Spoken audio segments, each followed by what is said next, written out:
Hello friends, എല്ലാവർക്കും എൻ്റെ ചാനലിലേക്ക് സ്വാഗതം. അപ്പോൾ എല്ലാവരും സുഖമായിരിക്കുന്നല്ലോ. ഞാനിന്ന് വന്നിട്ടുള്ളത് ഈ ഒരു വെറൈറ്റി ഡിഷിൻ്റെ റെസിപ്പി ആയിട്ടാണ്. അപ്പോൾ എൻ്റെ ചാനൽ ആദ്യമായിട്ടാണ് കാണുന്നതെങ്കിൽ സബ്സ്ക്രൈബ് ബട്ടൺ ഒന്ന് ക്ലിക്ക് ചെയ്തേക്കുക. അതിനടുത്തുള്ള ബെല്ലൈക്കണിൽ ഓൾ എന്ന ബട്ടൺ ക്ലിക്ക് ചെയ്യുകയാണെങ്കിൽ ഞാനിടുന്ന എല്ലാ വീഡിയോസും തന്നെ അപ്പോൾ തന്നെ നോട്ടിഫിക്കേഷൻ ലഭിക്കും. അപ്പോൾ ഇതെങ്ങനെയാണ് തയ്യാറാക്കാൻ നോക്കാം. അപ്പോൾ ഇത് തയ്യാറാക്കാനായിട്ട് ഞാനിവിടെ ബൗളിലേക്ക് 1.5 കപ്പോളം മൈദയാണ് ഇട്ട് കൊടുക്കുന്നത്. മൈദ ഇല്ല എങ്കിൽ ഗോതമ്പ് പൊടി അഥവാ ആട്ടപ്പൊടി ആയാലും മതി. ഇനി ഇതിലേക്ക് ഇട്ട് കൊടുക്കുന്നത് ആവശ്യത്തിന് ഉപ്പാണ്. പിന്നെ വേണ്ടത് 2 ടേബിൾ സ്പൂണോളം ഓയിൽ. ഏത് ഓയിൽ വേണമെങ്കിലും എടുക്കാം. ഞാനിവിടെ പാം ഓയിലാണ് എടുത്തിട്ടുള്ളത്. നിങ്ങളെടുത്ത് വെജിറ്റബിൾ ഓയിലാണ് ഉള്ളതെങ്കിൽ അത് ഇതിലേക്ക് യൂസ് ചെയ്യാം. ഇനി ഇതൊന്ന് നന്നായിട്ടൊന്ന് മിക്സ് ചെയ്ത് കൊടുക്കുക. മിക്സ് ചെയ്ത് കൊടുക്കുമ്പോൾ കട്ടയില്ലാത്ത രീതിയിൽ നന്നായിട്ട് ഒന്ന് മിക്സ് ചെയ്ത് കൊടുക്കണം. ഇനി വേണ്ടത് ആവശ്യത്തിന് വെള്ളം ഒഴിച്ച് കൊടുക്കുകയാണ്. അപ്പോൾ വെള്ളം ഒഴിച്ച് കൊടുക്കുമ്പോൾ പാകത്തിന് വെള്ളം ഒഴിച്ചിട്ട് നമ്മൾ ചപ്പാത്തിക്ക് കുഴക്കുന്ന രീതിയിൽ തന്നെ നന്നായിട്ട് കുഴച്ചെടുക്കുക. അപ്പോൾ ഈ ഒരു പരുവത്തിൽ കിട്ടുന്നത് വരെ ഒന്ന് കുഴച്ചെടുക്കുക. ശേഷം ഇത് ചെറിയ ബോൾസുകളാക്കിയിട്ട് ഇതൊന്ന് മാറ്റി വെക്കാം. ഒരു 5 മിനിറ്റ് നേരമെങ്കിലും ഇതൊന്ന് റെസ്റ്റ് ചെയ്യാനായിട്ട് വെക്കാം. ഞാനിവിടെ ഒരു പാനിലേക്ക് അരമുറി തേങ്ങ ചിരകി വെച്ചത് ഇട്ട് കൊടുക്കുന്നുണ്ട്. ഇതിലേക്കുള്ള ഫില്ലിങ് തയ്യാറാക്കി എടുക്കാൻ വേണ്ടിയിട്ടാണ്. അപ്പോൾ നന്നായിട്ട് ഇതൊന്ന് ഇളക്കി കൊടുക്കുക. നന്നായിട്ട് കളർ മാറണമെന്നൊന്നുമില്ല, ജസ്റ്റ് ഒരു ലൈറ്റ് ബ്രൗൺ കളറാവുന്ന വരെ ഒന്ന് ഇളക്കി കൊടുക്കുക. ഇതിൻ്റെ ഒരു വറവിൻ്റെ ഒരു ടേസ്റ്റ് കിട്ടാൻ വേണ്ടിയിട്ടാണ്. നേരിട്ട് നമ്മൾ തേങ്ങ ചേർക്കുന്നതിനേക്കാളും വേറൊരു ഫ്ലേവർ ആയിരിക്കും. അപ്പോൾ അത് കിട്ടാൻ വേണ്ടിയിട്ട് കുറച്ച് നേരം ഒരു ലൈറ്റ് ബ്രൗൺ കളറാവുന്ന വരെ ഒന്ന് ഇളക്കി കൊടുക്കുക. അപ്പോൾ ചെറുതായിട്ട് ഒരു ലൈറ്റ് ബ്രൗൺ കളറൊക്കെ ആയിട്ടുണ്ട്. ഈ സമയത്ത് ഇതിലേക്ക് ആവശ്യത്തിന് പഞ്ചസാര ഇട്ട് കൊടുക്കുക. ഞാനിവിടെ ഒരു 3 ടേബിൾ സ്പൂണോളം പഞ്ചസാരയാണ് ആഡ് ചെയ്ത് കൊടുക്കുന്നത്. അപ്പോൾ കൂടുതൽ പഞ്ചസാര ആവശ്യമാണെങ്കിൽ കൂടുതൽ പഞ്ചസാര ഇട്ട് കൊടുക്കാം. ഇത് നന്നായിട്ടൊന്ന് മിക്സ് ചെയ്ത് കൊടുക്കാം. ഈ ഒരു ഫില്ലിങ്ങിന് പകരമായിട്ട് നിങ്ങൾക്ക് ഏത് ഫില്ലിങ് വേണമെങ്കിലും ഇതിൽ ഉള്ളിൽ വെച്ച് കൊടുക്കട്ടെ. അപ്പോൾ നമ്മൾ ചട്ടിപ്പത്തിരിക്കൊക്കെ ഫില്ലിങ് തയ്യാറാക്കി എടുക്കില്ല, അതുപോലെ തന്നെ ഏത് ഫില്ലിങ്ങും ഇതിലേക്ക് നമുക്ക് എടുക്കാം. ഇത് നന്നായിട്ടൊന്ന് മിക്സ് ചെയ്ത് കൊടുക്കാം. അപ്പോൾ ഇനി ഇത് പത്തിരി ഒന്ന് പരത്തി കൊടുക്കണം. അപ്പോൾ കട്ടില്ലാത്ത രീതിയിൽ വേണം കേട്ടോ പരത്തി കൊടുക്കാൻ. നന്നായിട്ട് കട്ടില്ലാത്ത രീതിയിൽ നല്ല തിന്നായിട്ട് വേണം പരത്തി കൊടുക്കാൻ. അപ്പോൾ അത്യാവശ്യം അപ്പോൾ ചട്ടി ഒന്ന് കവർ ചെയ്യുന്ന രീതിയിൽ ഇപ്പോൾ നിങ്ങളുടെ ഉണ്ണിയപ്പച്ചട്ടി ഏത് വലിപ്പമാണോ അതിനനുസരിച്ചിട്ട് ഉള്ളൊരു വലിപ്പം മതി. അതുവരെ ഒന്ന് നന്നായിട്ട് ഒന്ന് പരത്തി കൊടുക്കുക.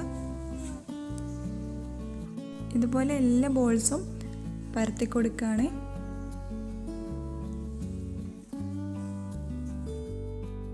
ഇവിടെ എല്ലാ ബോൾസും ഇതുപോലെ പരത്തി എടുത്തിട്ടുണ്ട്.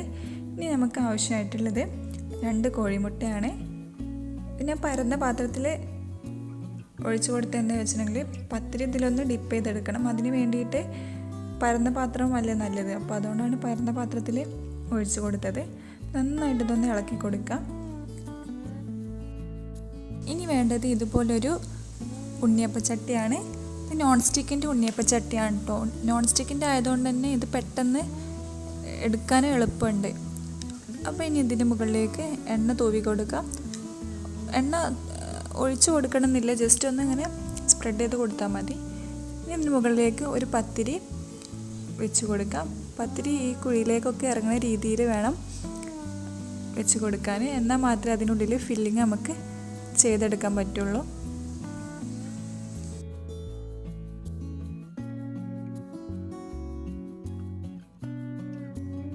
ഇനി ഇതിന് മുകളിലേക്ക് ഫില്ലിങ് വെച്ച് കൊടുക്കാം.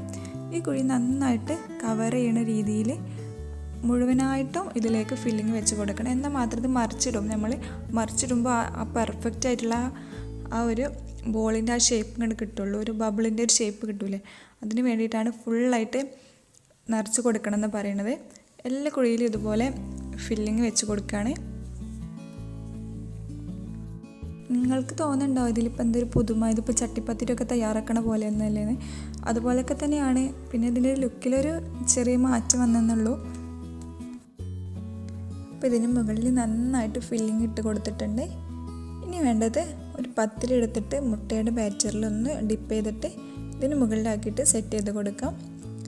നമ്മൾ ആദ്യം വെച്ച പത്തിരി ഇങ്ങനെ ചെയ്യാതെ നേരെ വെച്ച് കൊടുക്കാണ്ട് ചെയ്തത്.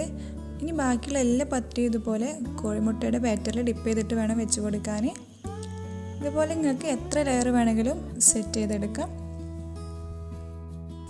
ഇനി ഇതിൻ്റെ അരികൊക്കെ ഒന്ന് നല്ലപോലെ ഇതിലേക്കൊന്ന് മടക്കി കൊടുക്കാം. ഈ പത്തിരി ഒന്ന് വലിപ്പം ഏറിപ്പോയതുകൊണ്ടാണ്. ഇത് കറക്റ്റ് സൈസാണെങ്കിൽ ഇങ്ങനെ ചെയ്ത് കൊടുക്കേണ്ട ആവശ്യമില്ല. ഇനി ഇതിന് മുകളിലേക്ക് അടുത്ത ലെയറായിട്ട് ഫില്ലിങ് ഇട്ട് കൊടുക്കാം. ഇത് കംപ്ലീറ്റ് ആയിട്ട് കവർ ചെയ്യുന്ന രീതിയിൽ മൊത്തമായിട്ട് ഒന്നിട്ട് കൊടുക്കുക.